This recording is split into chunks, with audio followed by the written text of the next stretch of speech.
Okay, hello friends. Today we are going to see how carburetor is work. What is the function of carburetor? So carburetor is a device which form a mixture, prepare a mixture of air and fuel. Especially obviously we are talking about the carburetor, that means fuel is a gasoline, petrol. So carburetor make a mixture of air and fuel according to the requirement of engine. If you are accelerating your vehicle, then that mixture must be a rich mixture. If you are driving on a very horizontal road and in an economical speed, then it must require a little bit lean mixture. And again, during the starting or idling, we require again a rich mixture. So according to the working condition of your engine, we have to prepare a different mixtures, different strength of mixtures. So that mixtures preparation is done by the carburetor. Okay, so this is a function of carburetor. Now we will see how to draw that carburetor schematic and how it is actually working. When there is an acceleration, when there is a choke system, idling system, how it is operating. Okay, so let's start today's video. So in this video, I will prefer to use Hindi as well as English to make it more comfortable with the average student also. Okay. So in a carburetor, basically we have a one tube, and the tube is called as a venturi tube. So we will draw first one tube.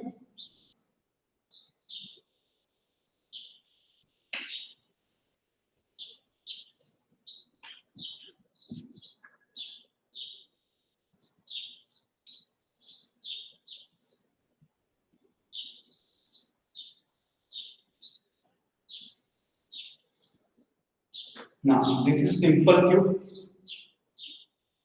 अब अगर मैं यहाँ पे इसका cross section area change करता हूँ by providing a venturi. So if I provide such kind of cross section,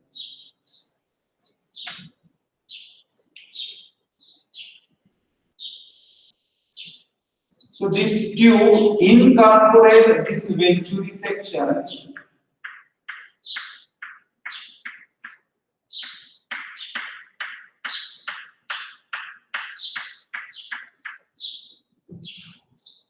Hence it is called as venturi tube.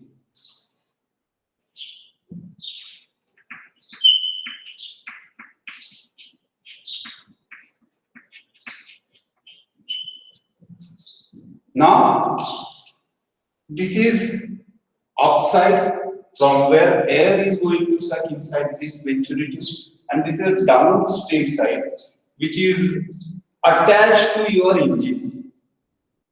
So अब ये वाला सेक्शन इंजन के साथ अटैच है. That means जब सक्शन स्ट्रोक होगा, so when सिलेंडर के अंदर ये मिक्सचर खींचा जाएगा तो ये यहां से मिक्सचर अंदर जाएगा. अब मिक्सचर प्रिपेयर करने के लिए हमें दो चीजें चाहिए, एयर और फ्यूल, गैसोलीन. सो एयर तो हम एटमॉस्फेयर से लेंगे, अब फ्यूल हमको फ्यूल टैंक से लेना. But remember, we never supplied fuel to this carburetor to directly our storing tank. There is a separate pocket where we store fuel up to its design level, and that is called the float chamber. So we are supplying fuel from float chamber.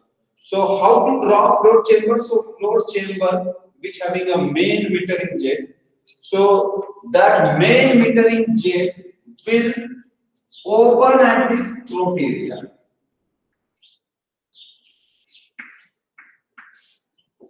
और ये throat area क्या है? जहां पे ये cross section area, tube का ये cross section area, अब जैसे ये वेंचुरी में आएगा तो ये कम कम कम होते जा रहा है. जहां पे ये मिनिमम क्रॉस सेक्शन एरिया होगा, that is called throat area. So this is the throat section.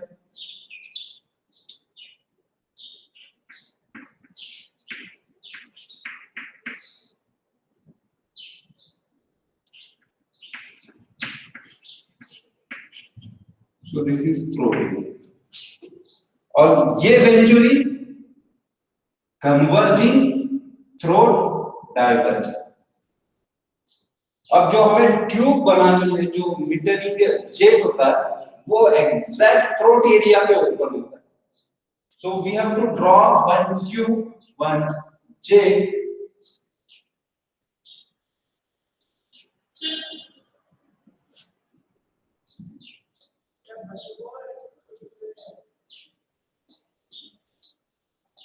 So ये जेट का ओपनिंग एग्जैक्ट थ्रोट एरिया है,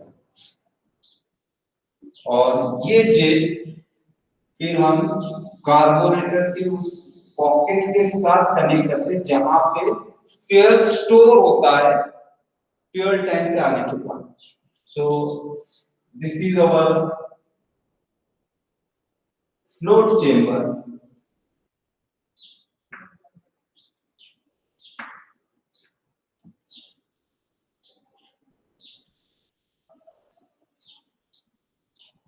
अब फ्लोट चेंबर में atmospheric pressure is maintained by providing one air vent. So there is a very small hole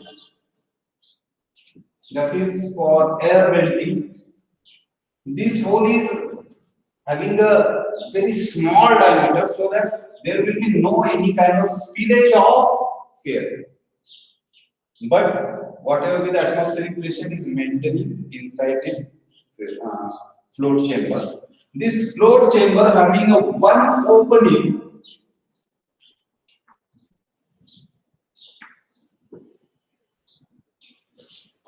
This opening is connected to our main fuel tank.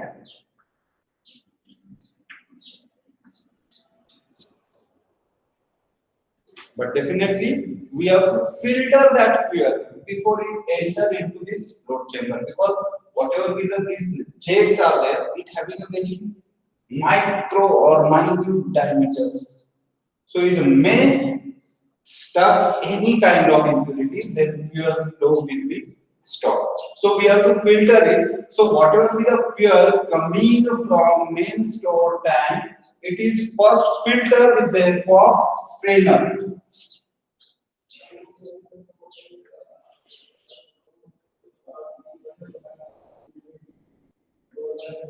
Now this is a strainer where any suspended or heavy impurity get arrested. तो जो भी fuel की impurity है वो यहाँ पे आप filter करते हो तो यहाँ वो इम्प्यूरिटी अरेस्ट हो जाएगी और क्लीन फ्यूल आगे बढ़ जाएगा. सो जो भी हम फ्यूल सप्लाई कर रहे हैं फ्यूल स्टोरिंग टैंक से, वो हमेशा किसी ना किसी फिल्टर से होके पास होगा ताकि उसकी इम्प्यूरिटी अरेस्ट हो जाए. This is called strainer.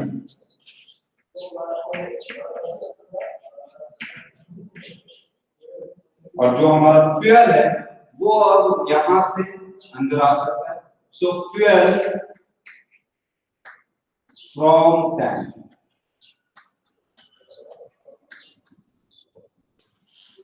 सो जो भी फ्यूल टैंक में अवेलेबल है वो हमेशा फिल्टर होगा स्ट्रेनर से. जो भी इम्प्यूरिटी है वो यहाँ अरेस्ट हो जाएगी और clean fuel will enter into this float chamber. Now this float chamber having one specific level of fuel storing capacity, and that level is called as design level. And always remember, this design level is always little bit lesser than this throat level. So if throat level is this one, so fuel storing will be up to this. So there is always a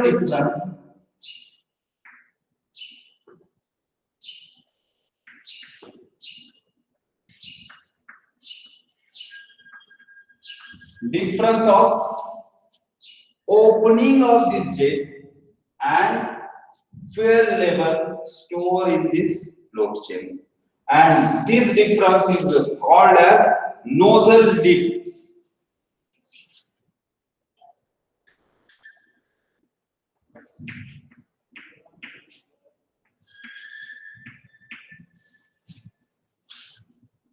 and this level design fuel level is maintained with the help of float, and that float is normally made up of one thin copper sheet plate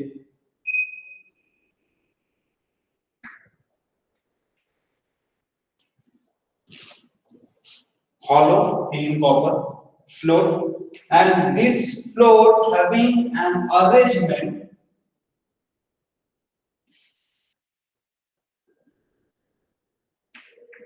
of a needle ball, and this float is pivoted.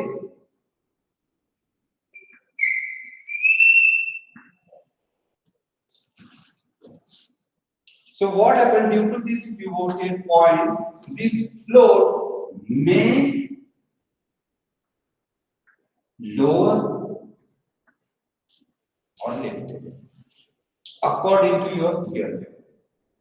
Now, how it is working? When there is a less fuel stored in this float chamber, so what happens? Whatever be the fuel from fuel tank, it will get filtered from strainer, and as this float is lower, so it open its opening, and fuel will enter into this float chamber. अब जब भी इसकी level fuel की level नीचे जाएगी, तो float chamber में हमेशा डिजाइन लेवल तक फ्यूल स्टोर रहेगा.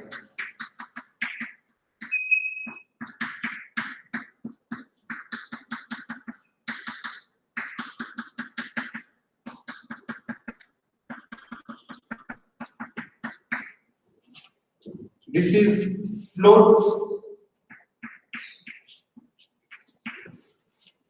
and this chamber having this float arrangement, so this is called float chamber.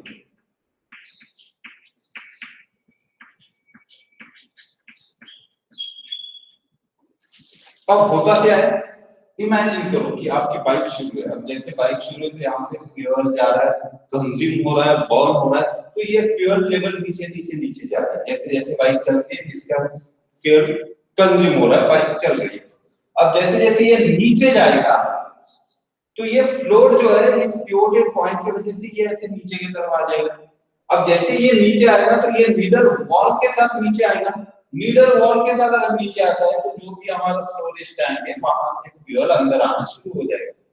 अब जैसे ही फ्यूल अंदर आएगा तो ये लेवल फिर से बढ़ती जाएगी.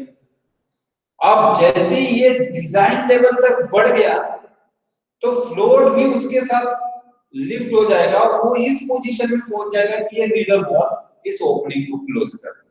अब जैसे ही ये ओपनिंग क्लोज हो गई, अब फ्यूल आना बंद. सो फ्लोट का मेन फंक्शन क्या है? It maintain design level of fuel inside this float chamber. अब इसकी जरूरत क्या है? अब यहां जो लेवल है वही फ्यूल की लेवल आपकी इस जेट में भी आ जाएगी. तो आपका फ्यूल इस जेट में यहां तक आ गया.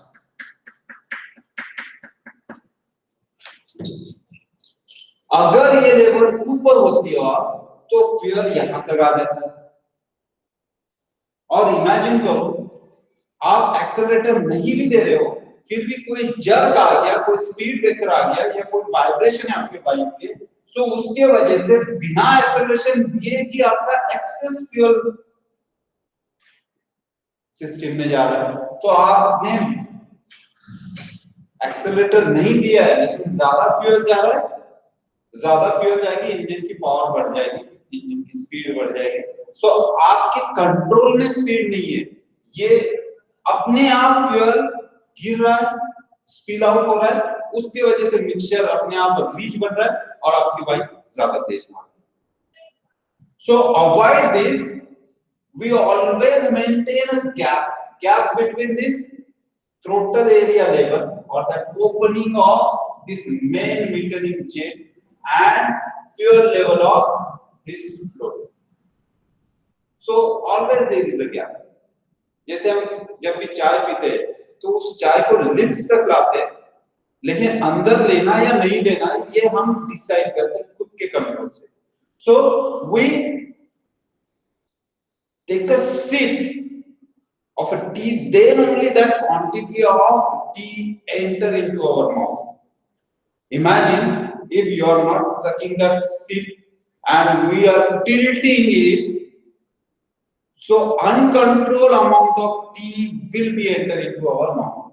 So like that, here we have to control the fuel flow. If we control the fuel flow, that's when we can control our bike, our vehicle. For that, we always maintain a level difference of fuel level and the opening of this nozzle. This is a main metering, and main metering having a restricted area, so we get a controlled flow of fuel. This is main metering.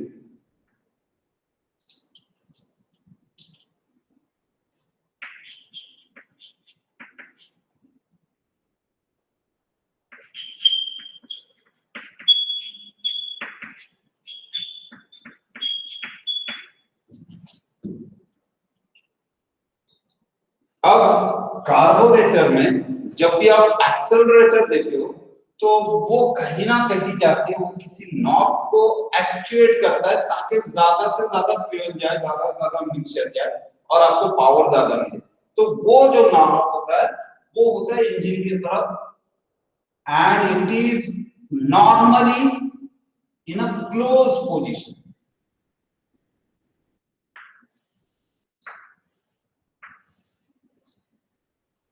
It is normally in a closed position. When we are talking about it is a closed position, that means it is partially closed. ये कभी भी नहीं होता है कि ये valve fully close हो जाएगा।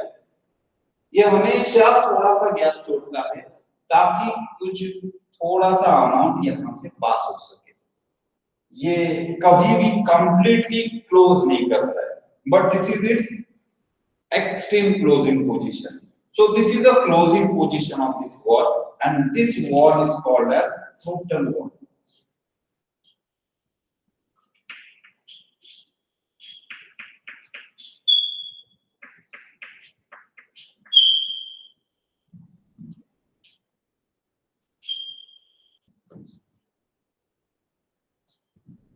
So ये throttle wall आपके एक्सेलरेटर केबल के साथ है। जैसे हमने एक्सेलरेटर घुमाया तो ये वॉल ओपन होते जाएगा। जैसे ये वॉल ओपन होते जाएगा उतना ज्यादा मिक्सचर आपके इंजन के अंदर जाएगा।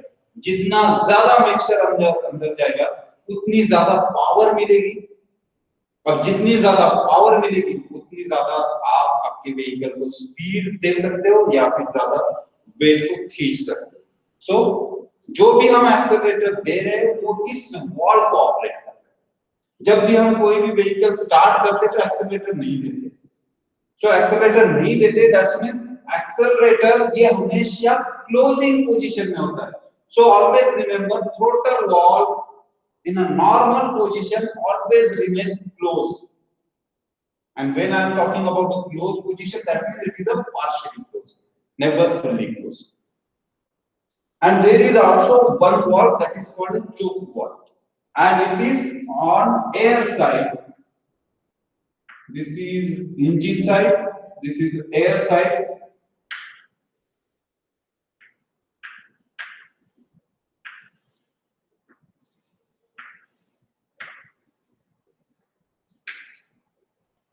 And this wall is a choke wall.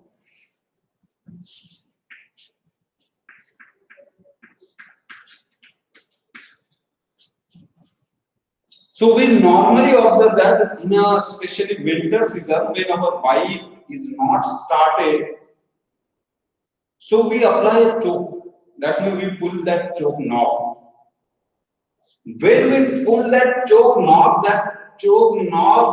will close this. So whatever be the movement of that choke knob, it is supplied to this wall, and this wall get closed. Again, same. When I am saying it is closed, that means it is partially closed.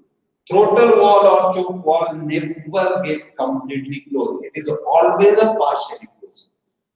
But where our throttle wall in a normal position remain closed, our choke wall in normal position remain open.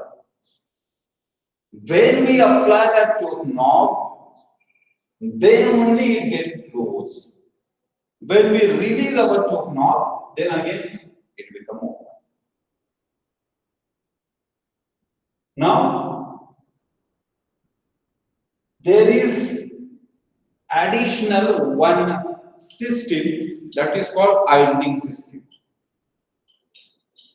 Idling system is required because जब भी हम engine को start करते हैं तो हमें क्या चाहिए, रीच मिक्सचर चाहिए. अब रीच मिक्सचर क्यों चाहिए? So let me explain here. जब भी हम किसी इंजन को स्टार्ट करते हैं, सपोज ये हमारा इंजन है,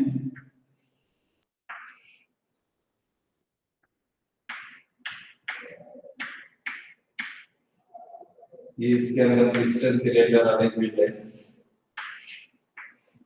अब मैं पूरा ड्रॉ नहीं कर रहा हूं, ओनली द सिंबॉलिकल. अब स्पेशली इन विंटर सीजन, ठंडी के दिनों में जब हम इंजन को स्टार्ट करना चाहते हैं, बाइक को स्पेशली, तो जब हम बाइक स्टार्ट करते हैं तो बाइक स्टार्ट ही नहीं हो रही. क्यों नहीं हो रही है? क्योंकि जो इंजन के अंदर मिक्सचर बन के जा रहा है वो बर्न नहीं हो रहा है. जब वो बर्न होगा तो हम बोलते हैं बाइक स्टार्ट हो गई. लेकिन अगर बाइक स्टार्ट नहीं हो रही मतलब वो मिक्सचर बर्न नहीं हो रहा है. अब मिक्सचर बर्न क्यों नहीं हो रहा है? क्योंकि ओवर द नाइट ये पूरा इंजन, ये जो पूरा सक्शन लाइन है, ये आपका पिस्टन वॉल्स, ये सारे क्या हो गए, कोल्ड कंडीशन में पहुंच गए. अब हम एग्जांपल लेते हैं कि सपोज यहाँ पे जो एयर और फ्यूल का मिक्सचर जा रहा है, सो एयर फ्यूल, अब ये बर्न होने के लिए हमें चाहिए 1 पार्ट एयर और 1 पार्ट फ्यूल. हम इमेजिन कर रहे हैं कि सपोज सेम अमाउंट का हमें एयर और फ्यूल मिक्सचर चाहिए. जब हम बोलते हैं कि एयर फ्यूल मिक्सचर जाके बर्न होता है, सो रिमेंबर एयर और fuel vapours. Fuel liquid form में कभी बर्न नहीं होगा, फ्यूल को चाहिए वेपर फॉर्म में. सो वो जो एयर फ्यूल मिक्सचर है, so it is a gaseous mixture. Air का और फ्यूल वेपर का गैसियस मिक्सचर वो जाके बर्न होता है. लिक्विड फ्यूल कभी भी एयर के साथ बर्न नहीं होगा. सो हमें चाहिए होता है एयर और फ्यूल वेपर का मिक्सचर. अब एयर सपोज 1 पार्ट है और फ्यूल वेपर 1 पार्ट है. अब 1 and 1 ये वाला एयर फ्यूल गैसियस मिक्सचर अगर इंजन के अंदर जाएगा तो बर्न होगा. लेकिन होगा क्या है ठंडी के दिनों में, ये सारा इंजन, सारे parts reach to cold condition. आपके कार्बोरेटर ने करेक्ट एयर फ्यूल मिक्सचर बनाया, इंजन शुरू होने के लिए 1:1 चाहिए. So air 1 part, fuel 1 part. Carburettor ने अपना काम ठीक से कर दिया. लेकिन जब ये यहां से पाइपलाइन से यहां तक आ रहा था, तो ये जो साइड की वॉल है ठंडी जो, उसमें क्या हो गया, कुछ फ्यूल के वेपर जो है वो कंडेंस हो. अब उसमें से कुछ पार्ट कंडेंस हो गया तो क्या हो गया, जो मिक्सचर में वेपर्स का कंटेंट बचा वो कम हो गया. फिर ये वाला जैसे सिलेंडर के अंदर आएगा तो अंदर का पूरा पिस्टन, सिलेंडर, वॉल ये सब ठंडा है. तो जैसे ही ये फिर मिक्सचर अंदर आता है तो इस मिक्सचर के अंदर का फिर से जो भी फ्यूल वेपर्स है वो इस वॉल के कांटेक्ट में आते हैं. वॉल ठंडा होता है तो इस वॉल पे ये ऐसे स्टिक कर जाते हैं, कंडेंस हो जाते हैं, लिक्विड फॉर्म में कन्वर्ट हो जाते हैं. अब मैक्सिमम फ्यूल जो है वेपर फॉर्म में रहेगी, उसमें से बहुत सारा कंटेंट लिक्विड फॉर्म में कन्वर्ट हो गया क्योंकि ये सारा पार्ट ठंडा था. अब हम जब चेक कर रहे हैं तो हमें पता चल रहा है कि एयर तो 1 पार्ट है लेकिन फ्यूल वेपर्स 0.5 है. 0.5 कहां गया, तो 0.5 यहां पे कंडेंस होते गया.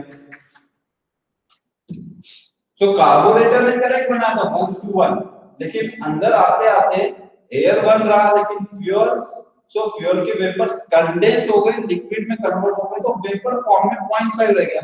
अब आप इसको बर्न करने की कोशिश कर रहे हो, लेकिन ये हो क्या रहा है, 1 part air 1 part fuel burn होता है, लेकिन यहाँ पे फ्यूल पार्ट हो गया 0.5।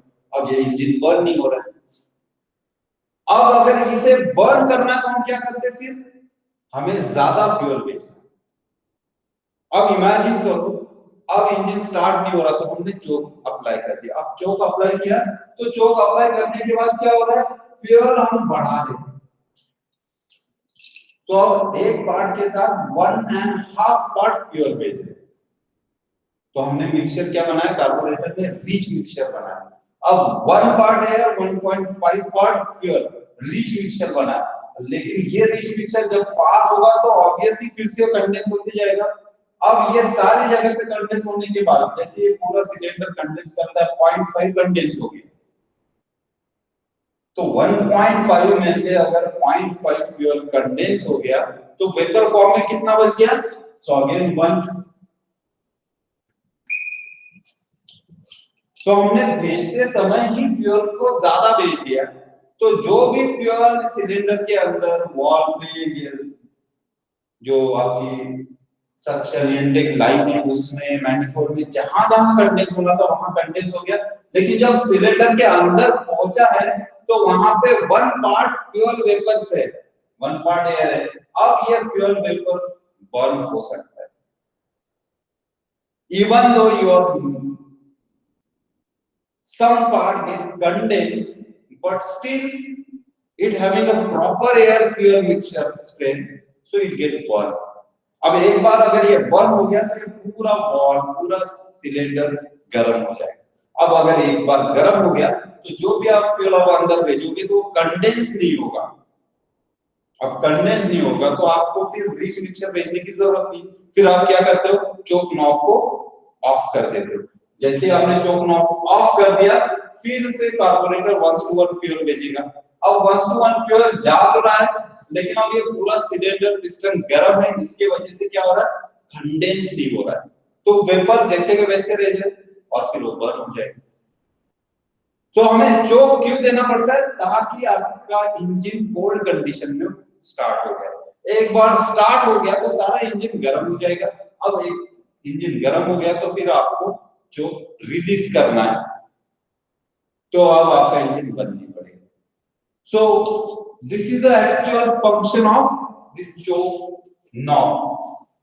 तो जो हम चोक अप्लाई करते हैं किसी भी बाइक में, तो वो एक्चुअल में ज्यादा फ्यूल भेजता है, जिससे हमारा मिक्सचर रिच बनता है। रिच मिक्सचर जाके बर्न होता है, और एक बार बर्न हो गया, इंजन स्टार्ट हो गया, तो हम चोक को रिलीज कर देते हैं। वैसे ही जैसे चोक की जरूरत है, वैसे आइडलिंग स्पीड, उसमें भी रिच मिक्सचर चाहिए होता है। तो उसके लिए हमने यहाँ पे एडिशनल सिस्टम बनाया, that is called idling. This is the main metering system. So float chamber है, मेन जेट है, यहां से एग्जैक्ट मीटर होके जाएगा। अब ये एग्जैक्ट मीटर होके कैसे जाएगा,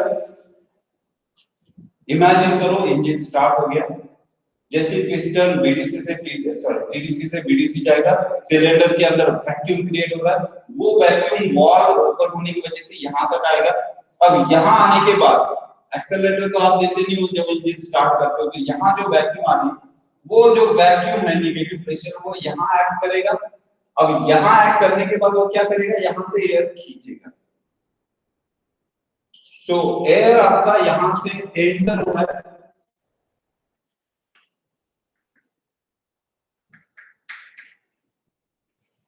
अब जितना ज्यादा वैक्यूम आएगा उतनी ज्यादा अमाउंट में एयर आएगा। अब ये एयर जब इस वेंचुरी ट्यूब से पास होगी, जो एयर आई थी वो किस प्रेशर पे थी, एटमॉस्फेयर, हम बाहर एटमॉस्फेयर से एयर ले रहे हैं, सो एटमॉस्फेयर प्रेशर वाली एयर जब अंदर आएगी, और जैसे ही ये वेंचुरी सेक्शन से पास होना शुरू करेगी, तो यहाँ पे converging section.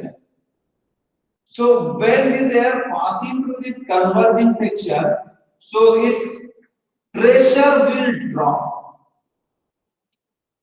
and velocity will increase.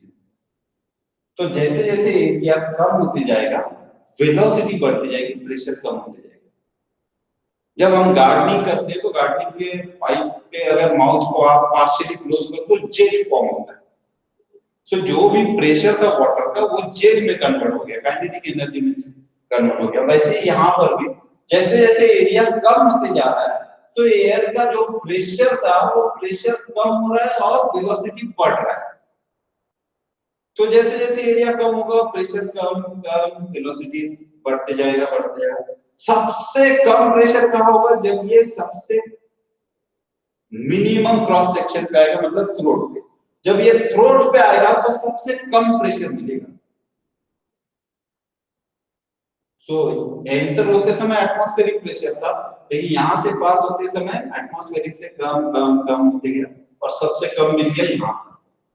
अब यहाँ पर एटमॉस्फेरिक से कम है। फ्लोट चेंबर में कौन सा प्रेशर है? तो एयर वेंट के वजह से यहां से यहां पे एटमॉस्फेरिक प्रेशर ही मेंटेन है। अब नोजल पे एटमॉस्फेरिक से कम प्रेशर है, यहां पे एटमॉस्फेरिक प्रेशर है। तो इस प्रेशर के वजह से ये क्या करेगा? ये फ्यूल को इधर से प्रेस करेगा और यहां से कम प्रेशर होने की वजह से यहां से सक करेगा, तो इट विल स्पिल आउट।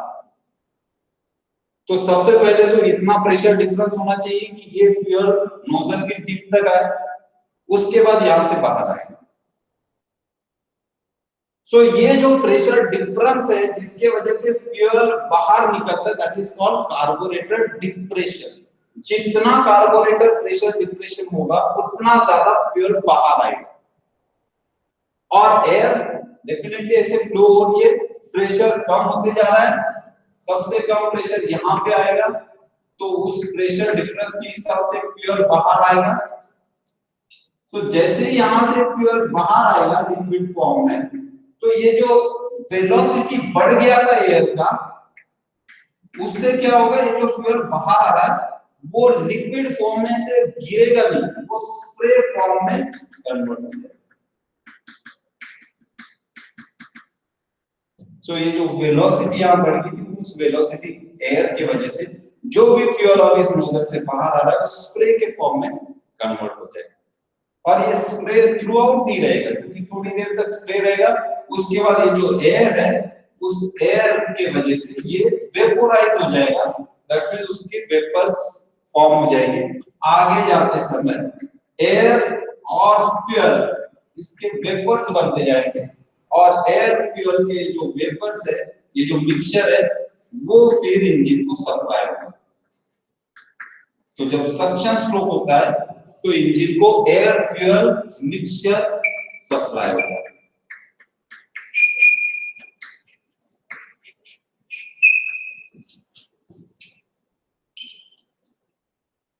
सो इसीलिए हमें वेंचुरी चाहिए। अगर वेंचुरी नहीं होता तो एटमॉस्फेरिक प्रेशर पे एयर आता, यहां पर भी एटमॉस्फेरिक प्रेशर होता, यहां पर भी एटमॉस्फेरिक प्रेशर होता, कोई प्रेशर डिफरेंस नहीं, तो फ्यूल फ्लो ही नहीं होता। तो हमने वेंचुरी प्रोवाइड करके क्या किया? कन्वर्जिंग सेक्शन में प्रेशर ड्रॉप करते गए, वेलोसिटी बढ़ते गया, थ्रोट पे आते थे सबसे कम प्रेशर हो गया, यहां एटमॉस्फेरिक है, तो थ्रोट प्रेशर और फ्लोट चेंबर प्रेशर, इसका जो भी प्रेशर डिफरेंस होगा उसके हिसाब से फ्यूल ज्यादा आएगा और वो फ्यूल एयर के साथ मिक्स होगा। अब फिर से हम डाइवर्जिंग में जा रहे हैं, तो थ्रोट के बाद फिर एरिया बढ़ते जा रहा है। अब एरिया बढ़ते जा रहा है तो क्या होगा? अब वेलोसिटी कम होते जाएगी, प्रेशर बढ़ते जाएगा। तो फिर से यहां आते आते इस मिक्सचर का प्रेशर क्या हो गया? एटमॉस्फेरिक प्रेशर, क्योंकि इंजन के अंदर सक्शन हो रहा है तो इंजन के बाहर में एटमॉस्फेरिक प्रेशर मेंटेन करना, तो हमने फिर से एटमॉस्फेरिक प्रेशर रिस्टोर कर। अब ये जो मीनवाइल मिक्सचर बना है एयर फ्यूल मिक्सचर, ये फिर इनलेट वॉल से सिलेंडर के अंदर जाएगा। सो ये हो गया मेन मीटरिंग सिस्टम। ये कैसे काम करता है? अब आइडलिंग सिस्टम कैसे काम करता है? सो आइडलिंग सिस्टम के लिए हमने क्या किया है कि एक सेक्शन एडिशनल सेक्शन बना दिया।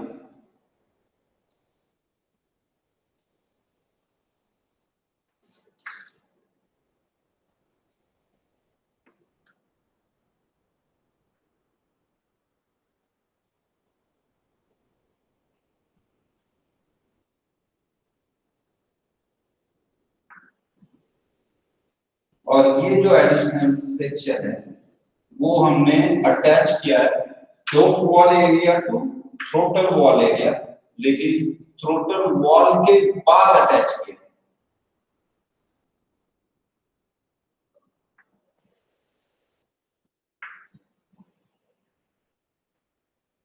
और यहां पर भी ये सारी चीजें मीटर होके जाए, इसलिए हमने यहां पर भी वेट दिया है।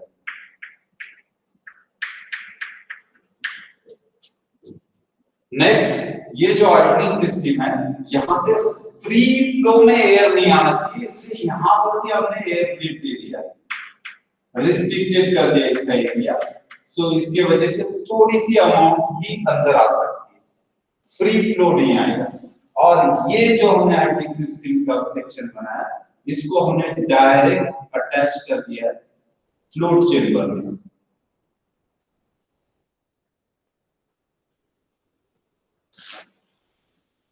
और इस आइडलिंग को कंट्रोल करने के लिए हमने फिर से यहाँ एक लीडर वॉल प्रोवाइड कर दिया है।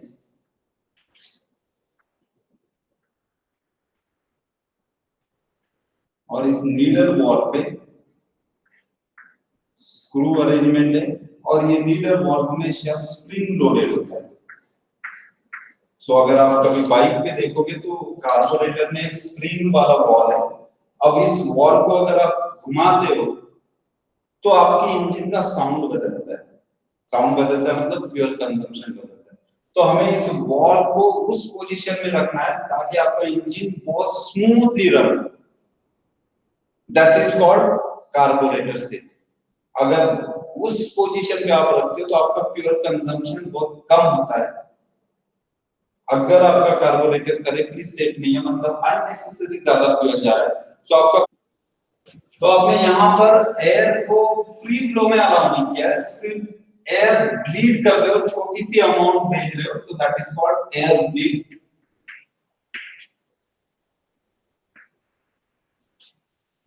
अब ये वर्क कैसे करता है? आइडलिंग, आइडलिंग मतलब जब आपने इंजन स्टार्ट कर दिया लेकिन अभी गियर डाला नहीं है या व्हीकल शुरू नहीं है, या फिर लो स्पीड, लो स्पीड मतलब आपने फर्स्ट गियर डाला है लेकिन फर्स्ट गियर की भी पूरी स्पीड अचीव नहीं कर रहे हो, बहुत ट्रैफिक में फंसे हो और बहुत धीरे धीरे चला रहे हो, तो उस कंडीशन में हमें ज्यादा रिच मिक्सचर चाहिए होता है, अदरवाइज इंजन बंद पड़ जाएगा। तो हम क्या करते हैं उस केस में, जो भी इंजन की वैक्यूम है वो यहां तक आ रहा है, वो सारा वैक्यूम यहां एक्ट नहीं हो पा रहा है। अब ये एक्ट नहीं हो पा रहा है तो फ्यूल खींचेगा नहीं, ज्यादा फ्यूल आएगा नहीं, इंजन बंद रहेगा। तो हम क्या करते हैं फिर, चोक सिस्टम देते हैं जब इंजन स्टार्ट करना है। अब चोक सिस्टम देते समय हमने क्या कर दिया, इस चोक वॉल को ऑफ कर दिया। तो जैसे ही हमने चोक वॉल ऑफ कर दिया,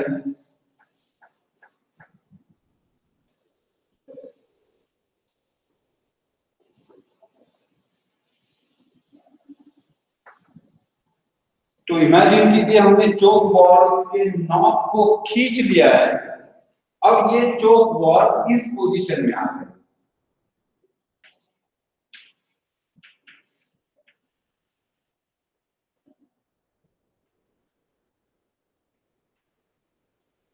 अब इस पोजीशन में आ गया तो अब यहां से एयर बहुत कम अंदर आ सकती है।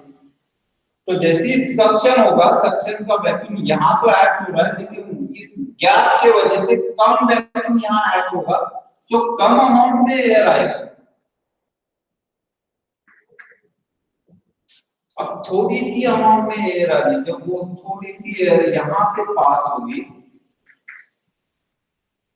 सो जब कन्वर्जिंग से जाएगा तो प्रेशर थोड़ा रिड्यूस होगा, लेकिन इतना प्रेशर रिड्यूस नहीं होगा कि ये फ्यूल बाहर निकल सके। क्योंकि अमाउंट ऑफ एयर ही बहुत कम है, तो जब ये यहाँ से कन्वर्जिंग से पास होगी तो जो प्रेशर डिफरेंशियल मिलेगा कार्बोरेटर का वो इतना कम है कि फ्यूल यहाँ से नोजल तक आ सकता है, ये थोड़ा सा लिफ्ट हो जाएगा लेकिन बाहर नहीं निकलेगा। अब अगर यहाँ से बाहर ही नहीं निकलेगा तो एयर फ्यूल मिक्सचर बन नहीं पाना। तो आपने जो नॉब खींच दिया तो आपने क्या कर दिया, इसको क्लोज कर दिया, इसको क्लोज कर दिया, कम अमाउंट में एयर आएगी, क्योंकि जैसे मैंने बोला था कि क्लोज होता है मतलब फुल्ली क्लोज नहीं होता, पार्शियली क्लोज होता है। तो जैसे इंजन ने सक्शन शुरू किया, सक्शन की सारी वैक्यूम यहाँ तक एक्ट होगी, यहाँ से ये यहाँ एक्ट हो गया, लेकिन जो और बंद होने की वजह से अभी बहुत ज्यादा एयर नहीं आ रहा है, थोड़ी सी एयर आ रही है। अब इस थोड़ी सी एयर से क्या होगा, जब ये इवेंचुअली से पास होगा, so there is a very less pressure drop, and that pressure drop is not enough to suck this fuel from main metering system. So यहाँ से कोई फ्यूल ही बाहर नहीं आ रहा है, तो यहाँ कोई मिक्सचर ही नहीं बन रहा है। अब ये जो वैक्यूम यहाँ एक्ट हो रही थी, यहाँ से तो वो खींच नहीं पा रहा, तो ये सारी वैक्यूम क्या करेगी, इस आइडलिंग सिस्टम पे एक्ट करेगी, क्योंकि यहाँ नहीं खींच पा रहा है तो वैक्यूम तो यहाँ पे भी एक्ट होगा। तो ये सारा वैक्यूम यहाँ आएगा। अब यहाँ से वैक्यूम इधर भी एक्ट होने वाला है, इधर भी एक्ट होने वाला है।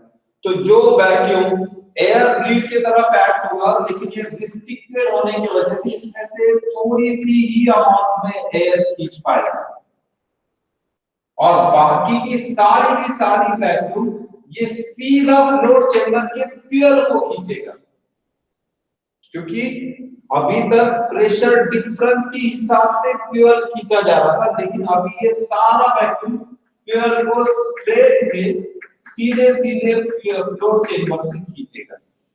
तो बहुत ज्यादा अमाउंट में फ्यूल आ सकता है, और यहां से आ रहा है बहुत कम अमाउंट में एयर है।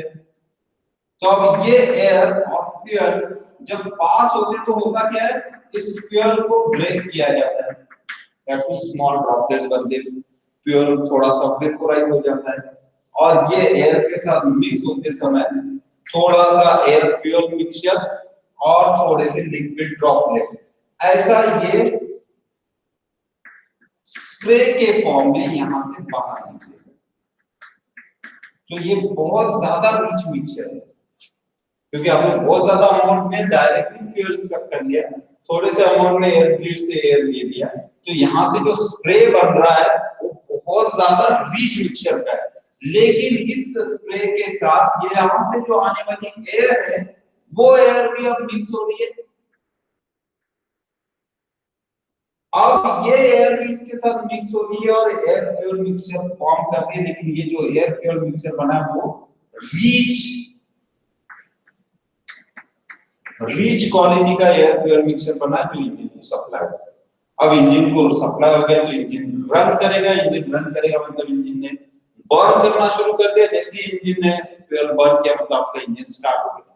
जैसे स्टार्ट हो जाता है फिर आप क्या करते हो, इस चोक वाल्व को रिलीज कर देते हो। जैसे ही चोक वाल्व रिलीज कर दिया, अब जो भी वैक्यूम थी वो यहाँ पर भी एक्ट हो रही है और मेन यहाँ पर भी एक्ट हो रही है, तो यहां से भी फ्यूल आएगा, लेकिन प्रेशर डिफरेंस कम होने की वजह से, क्योंकि ये जो थ्रोटल वाल्व है क्लोज है, तो थोड़ी सी ही वैक्यूम यहाँ एक्ट होगी। Major part of vacuum will again apply on the float chamber only. तो यहां से भी अब थोड़ा सा मिक्सचर बनेगा, यहां से रिच मिक्सचर आएगा, ये दोनों मिक्स होंगे और एयर फ्यूल मिक्सचर सप्लाई होगा। लेकिन जैसे जैसे आप थ्रोटल वॉल्व बढ़ाते जाओगे, दैट मींस एक्सेलरेट करते जाओगे, तो जैसे जैसे आपने थ्रोटल वॉल्व बढ़ाते गए, so about its 20% opening, so after its 20% opening, ये इतना ओपन होगा कि जो मेन वैक्यूम है वो सारी की सारी स्ट्रांगली यहाँ एक्ट हो रही है, तो ज्यादा से ज्यादा एयर आएगा, ज्यादा से ज्यादा एयर आएगा तो ज्यादा से ज्यादा प्रेशर डिफरेंस बनेगा, तो ज्यादा से ज्यादा फ्यूल बाहर आएगा। तो मैक्सिमम वैक्यूम यहाँ पे फ्यूल एयर मिक्सचर बना दिया, अब अगर यहाँ से बना हुआ प्योर एयर मिक्सचर सफिशिएंट है तो यहाँ एक्ट होने के लिए वैक्यूम बहुत स्ट्रांग नहीं है। अब इतना कम वैक्यूम है कि ये इसको खींच नहीं पाएगा क्योंकि मैक्सिमम वैक्यूम यहाँ से एयर खींच रहा है। फ्यूल और एयर में से अगर खींचना ज्यादा आसान किसको होगा तो एयर को। तो मैक्सिमम वैक्यूम एयर को खींच रहा है। जैसे ही आप 20% ओपन कर दोगे तो ये ओपनिंग बढ़ गया तो ज्यादा वैक्यूम एयर को खींचेगा, ज्यादा एयर आएगा तो ज्यादा प्रेशर डिफरेंस होगा, ज्यादा फ्यूल बाहर आएगा, ज्यादा मिक्सचर बनेगा। यहाँ एक्ट होने वाला वैक्यूम उतना स्ट्रांग नहीं है तो यहाँ से फ्यूल खींचना बंद हो जाएगा। अब यहाँ से फ्यूल खींचना बंद हो जाएगा मतलब ये आयोडीन सिस्टम अपने आप बंद हो जाएगा। तो जैसे आप एक्सेलरेटर करते जाओगे तो 20% ओपनिंग के बाद ये आयोडीन सिस्टम अपने आप बंद हो जाएगा। सो लो स्पीड और आइडलिंग में जब आपको रीच मिक्सचर चाहिए तब ये आयोडीन सिस्टम काम करता है। This is iodine.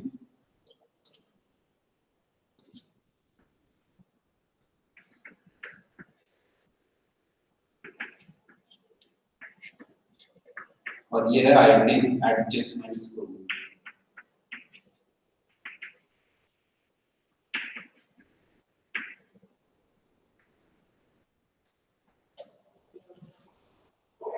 सो इस तरह से by applying choke your iodine system actuated. When you release your choke, then choke again reach to its normal open position, and after 20% opening, that's up to 20%, your vehicle is still at very slow speed. So that time some fuel mixture will form here, some air fuel mixture enter from this idling system. But after about 20% opening of your accelerator, that total valve, maximum vacuum will act here only and fuel air mixture form inside the venturi tube, and from this there will be no supply of air fuel mixture. So this become automatically switch off. So this is our main system of carburetor.